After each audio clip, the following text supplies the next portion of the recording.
ผมมีเลยเนาะมีแต่ขั้นเดียวนี้ในสวรรค์ดองนาเอลายตุ่มลมสีด้านตุ่มใหม่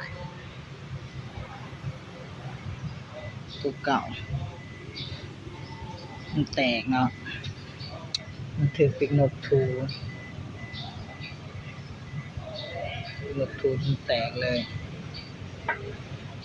ตัวใหม่ใส่เข้าไปกับซิทูที่คันทำโบแก้ปิกนกลางมัน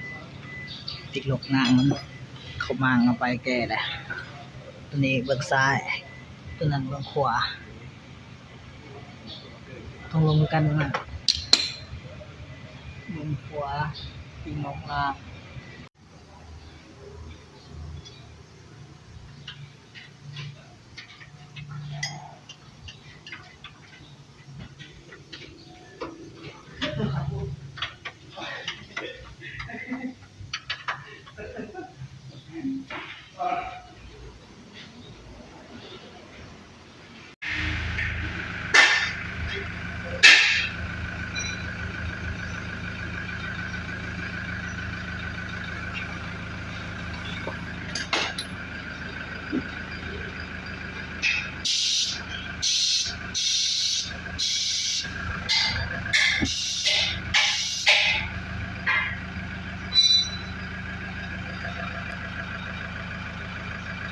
ทางหลังดิทางหลังคือสูคือหลังคือตามันเถอะ